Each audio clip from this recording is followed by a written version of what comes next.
എല്ലാവർക്കും പുതിയൊരു വീഡിയോയിലേക്ക് സ്വാഗതം.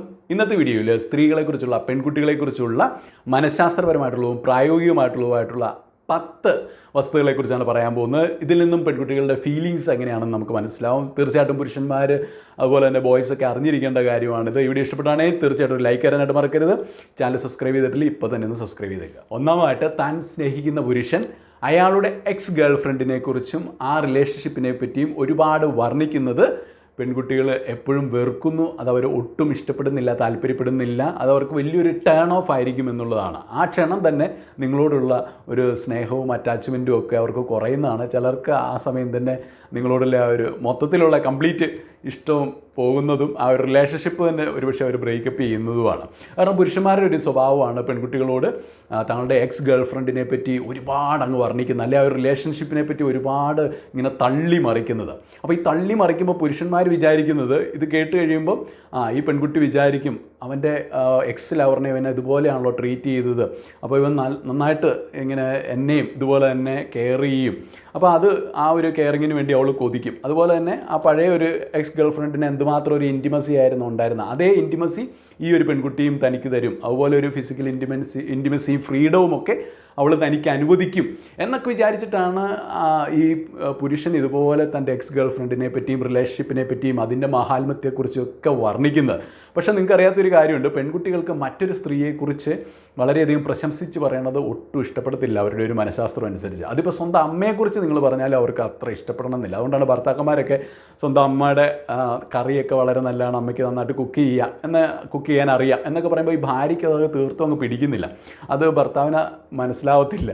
പക്ഷേ അവരുടെ സ്വഭാവം അങ്ങനെയാണ്. നിങ്ങളൊരു പെൺകുട്ടിയെ കൂടുതൽ ഇങ്ങനെ വർണ്ണിക്കുന്നത് കേൾക്കുമ്പോൾ, അതും എക്സ് ലവറിനെ പറ്റിയൊക്കെ ഒരുപാട് വർണ്ണിക്കുമ്പോൾ അവർക്ക് നിങ്ങളോടുള്ള ഒരു അട്രാക്ഷൻ പോവും, അല്ലെങ്കിൽ അത് അവർക്ക് വലിയൊരു ടേൺ ഓഫ് ആണ്. പിന്നെ നിങ്ങളോട് അത്ര ഇഷ്ടം തോന്നത്തില്ല, അല്ലെങ്കിൽ പണ്ടുണ്ടായിരുന്നൊരു താല്പര്യം അവർക്കപ്പോൾ തന്നെ നഷ്ടപ്പെടുന്നതായിരിക്കും. ഇനി രണ്ടാമത്തെ കാര്യം, പെൺകുട്ടികൾ ദിവസത്തിൽ 9 പ്രാവശ്യമെങ്കിലും തങ്ങളുടെ ഫിസിക്കൽ അപ്പിയറൻസിനെ കുറിച്ച് ഓർമ്മിക്കും എന്നുള്ളതാണ്.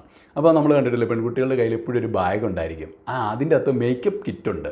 ഈ പെൺകുട്ടികൾ ഇടയ്ക്ക് ഇങ്ങനെ ടോയ്ലറ്റിൽ പോകുന്നതിന് ഒരു ഉദ്ദേശമുണ്ട്. അപ്പോൾ പ്രാഥമിക ആവശ്യം നിർവഹിക്കാൻ വേണ്ടി മാത്രമല്ല. അപ്പോൾ പുരുഷന്മാരാണെങ്കിൽ ഇടയ്ക്ക് ടോയ്ലറ്റിൽ പോകുന്നത് എന്തിനു വേണ്ടിയിട്ടാണ്? ഇങ്ങനെ സ്മോക്കിങ്ങിൻ്റെ ശീലമുള്ളവർക്കൊക്കെ ആരും കാണാതെ സ്മോക്ക് ചെയ്യാൻ പറ്റിയൊരു അവസരം ഈ പറഞ്ഞ ടോയ്ലറ്റിലുണ്ട്. എന്ന് പറഞ്ഞാൽ പെൺകുട്ടികൾ ഇടയ്ക്കിടയ്ക്ക് പോകുന്നത് അവർക്ക് ടച്ചപ്പ് ചെയ്യാൻ വേണ്ടിയിട്ടാണ്. അവർ നോക്കും, രാവിലെ ഞാൻ ഇട്ടുകൊണ്ട് വന്ന പൊട്ടി അതുപോലെ തന്നെ ഉണ്ടോ, അതോ വേർത്തപ്പം പകുതി ഒലിച്ച് ഇറങ്ങിപ്പോയോ, അതും അല്ലെങ്കിൽ ഇനി അവരുടെ ലിപ്സ്റ്റിക്ക് ഐസ്ക്രീം കഴിച്ചപ്പോൾ പകുതി കൂട്ടത്തിൽ വിഴുങ്ങിക്കളഞ്ഞോ. അപ്പോൾ അങ്ങനെ എന്തെങ്കിലുമൊക്കെ കുറവുണ്ടെങ്കിൽ അവർ റീഫില്ല് ചെയ്യുന്നത് ഈ പറഞ്ഞ ടോയ്ലറ്റ് വന്നിട്ട് അവിടുത്തെ മിററിൽ നോക്കി അവരിങ്ങനെ നോക്കിയിട്ടാണ് ഈ ടച്ചപ്പ് ചെയ്ത് വിടുന്നത്. അപ്പോൾ അതിന് വേണ്ടിയിട്ട് അവർ വരും. അപ്പോൾ എന്തുകൊണ്ടാണ്? അവർ തങ്ങളുടെ ഒരു ഫിസിക്കൽ അപ്പിയറൻസിനെ കുറിച്ച് എപ്പോഴും വറീഡാണ്, അതിനെക്കുറിച്ച് എപ്പോഴും അവരിങ്ങനെ ബോധവതികളാണ്.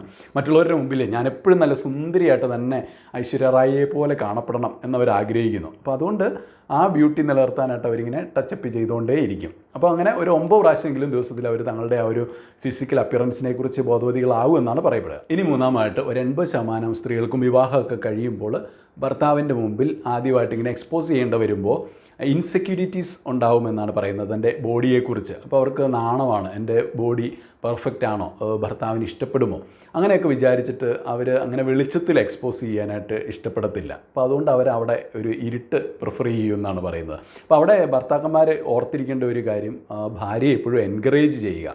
അവർ വളരെ നല്ല ബ്യൂട്ടിഫുള്ളാണ്, അങ്ങനെ അവരെ ഇങ്ങനെ എൻകറേജിങ് വാക്കുകൾ പറഞ്ഞുകൊണ്ടിരിക്കുക. അപ്പോൾ അവരുടെ മനസ്സിൽ നിന്ന് ആ ഒരു ഇൻസെക്യൂരിറ്റി ഇല്ലാതെയാക്കി കളയുക എന്നുള്ളതാണ്.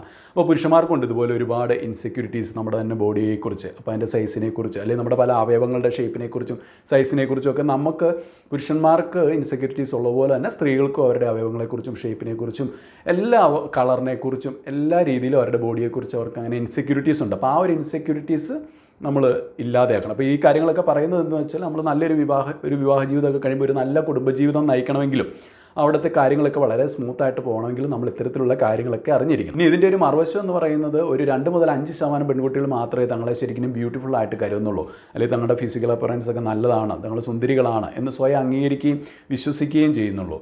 ഒരു 95% പെൺകുട്ടികൾ ഈ പറഞ്ഞ പോലെ തങ്ങൾ അത്ര സുന്ദരികളാണെന്ന് സ്വയം വിശ്വസിക്കുന്നില്ല, അല്ലെങ്കിൽ അതങ്ങനെ തങ്ങൾ സുന്ദരികളാണെന്ന് സ്വയം വിശേഷിപ്പിക്കുന്നില്ല എന്നുള്ളതാണ്. കാരണം ഇത്തരത്തിലുള്ള ചെറിയ ഒരു ഇൻസെക്യൂരിറ്റി അവരുടെ തന്നെ ബോഡിയെക്കുറിച്ച് അനുഭവപ്പെടുന്നുണ്ട് എന്നുള്ളതാണ് ഒരു വസ്തുത. ഇനി നാലാമായിട്ട് പെൺകുട്ടികൾക്ക് പലപ്പോഴും ഒരു പ്രണയത്തിൻ്റെ ഫീല് തോന്നുന്ന, അല്ലെങ്കിൽ അവരുടെ മനസ്സിലൊരു പ്രണയം മുട്ടിടുന്നതൊക്കെ പലപ്പോഴും അവരൊരു റൊമാൻറ്റിക് ആയിട്ടുള്ള മ്യൂസിക് കേൾക്കുമ്പോഴായിരിക്കും, അല്ലെങ്കിൽ ഒരു റൊമാൻറ്റിക് ആയിട്ടുള്ള മ്യൂസിക് കാണുമ്പോഴായിരിക്കും, ഒരു വീഡിയോ സോങ് റൊമാൻറ്റിക് ആയിട്ടുള്ളത് കാണുമ്പോഴായിരിക്കും, അതുപോലെ ഒരു റൊമാൻറ്റിക് മൂവി കണ്ടതിന് ശേഷമായിരിക്കും.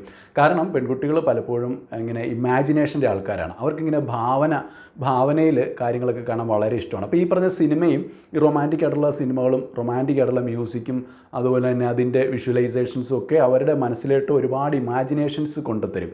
അപ്പോൾ അങ്ങനെ ആ ഇമാജിനേഷൻസ് കിട്ടുമ്പോൾ അവരുടെ ഇമാജിനേഷൻ അത് സ്റ്റിമുലേറ്റ് ചെയ്യും. അപ്പോൾ അതുകൊണ്ട് തന്നെ അവർക്ക് പിന്നീട് അതൊരു പ്രണയ ചിന്തകളൊക്കെ അവരുടെ മനസ്സിൽ മുട്ടിടാനായിട്ട് ഇടയാവുമെന്നാണ് പറയുന്നത്. അതുകൊണ്ട് തന്നെ പെൺകുട്ടികളൊക്കെ ഇങ്ങനെ പ്രണയത്തിലായി കഴിയുമ്പോഴും ഇങ്ങനെ പ്രണയ ഗാനങ്ങളൊക്കെ അവർക്ക് ഒരുപാട് ഇഷ്ടമായിരിക്കും.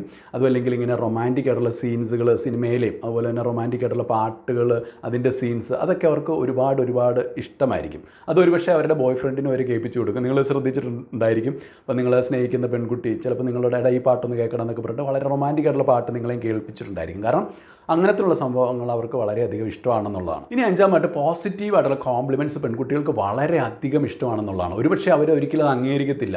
ഞാനിപ്പോൾ ഇങ്ങനെ പ്രശംസയും കോംപ്ലിമെൻറ്റ്സും ഒന്നും കിട്ടിയില്ലെങ്കിലും എനിക്ക് കുഴപ്പമില്ല എന്നാണ് അവർ പറയുന്നതെങ്കിൽ കൂടിയും അവർ ഉള്ളിൽ ഒരുപാട് ആഗ്രഹിക്കുന്നതാണ് ആരെങ്കിലും എന്നെ ഒന്ന് കോംപ്ലിമെൻറ്റ് ചെയ്തിരുന്നെങ്കിൽ. അതിന് വേണ്ടിയിട്ട് അവർ ഒരുപാട് ദാഹിക്കുന്നുണ്ട്. അപ്പോൾ അതുകൊണ്ട് തന്നെ ഇപ്പം നമ്മൾ വിവാഹമൊക്കെ കഴിയുമ്പോൾ നമ്മുടെ ഭാര്യേനാണേലും നല്ല രീതിയിൽ നമ്മൾ ഒരുപാട് പോസിറ്റീവായിട്ടുള്ള കോംപ്ലിമെൻറ്റ്സ് അവർക്ക് കൊടുക്കുക.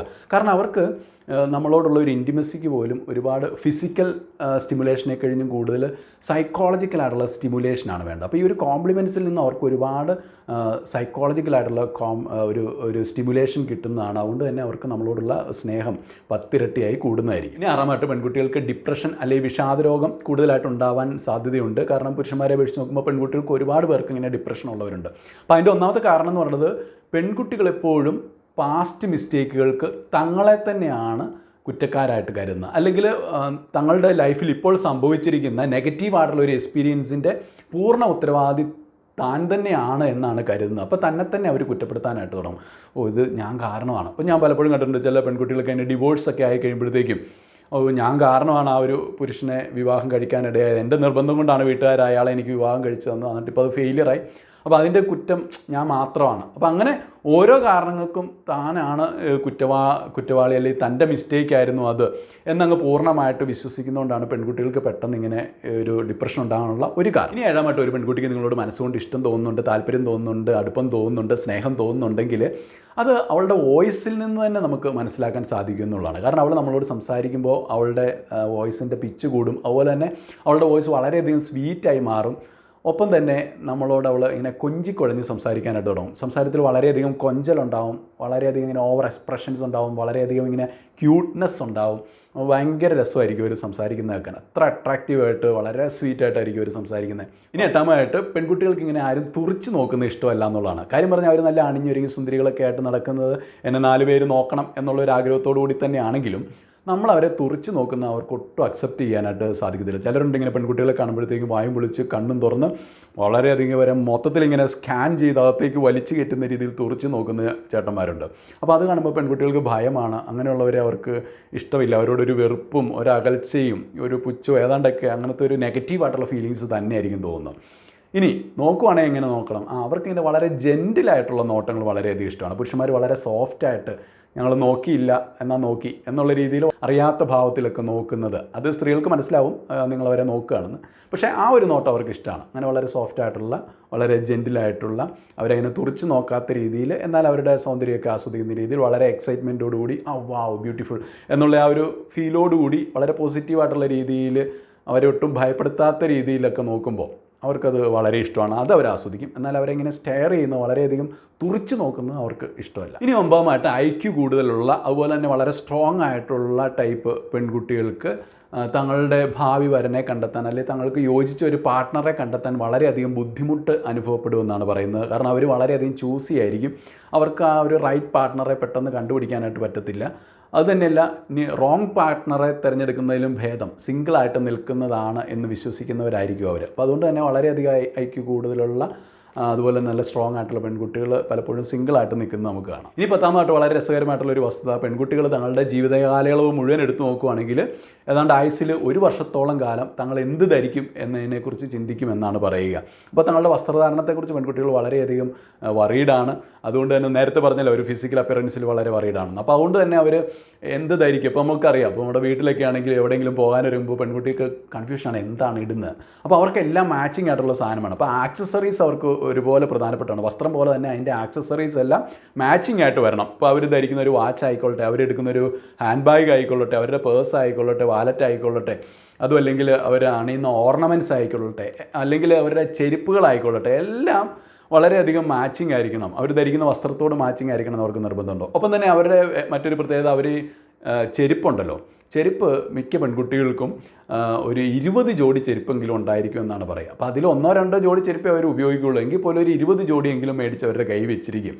ഒരുപാട് സാമ്പത്തികമായിട്ട് ഇല്ലാത്ത പെൺകുട്ടികളുടെ കാര്യമല്ല പറയുന്നത്, അത്യാവശ്യം സാമ്പത്തിക സ്ഥിതി ഉള്ള പെൺകുട്ടികളുടെയിലെല്ലാം തന്നെ ഒരു 20 ജോഡിയിലധികം ചെരുപ്പുകൾ ഉണ്ടായിരിക്കും എന്നാണ് പല പഠനങ്ങളും വെളിപ്പെടുത്തിയിട്ടുള്ളത്. അപ്പോൾ ഇതൊക്കെയാണ് പെൺകുട്ടികളുടെ ചില രസകരങ്ങളായിട്ടുള്ള ഫീലിങ്സും അല്ലെങ്കിൽ അവരുടെ ചില മനഃശാസ്ത്രപരമായിട്ടുള്ള അവരെക്കുറിച്ചുള്ള പ്രാക്ടിക്കലായിട്ടുള്ള വസ്തുതകളും ഒക്കെ.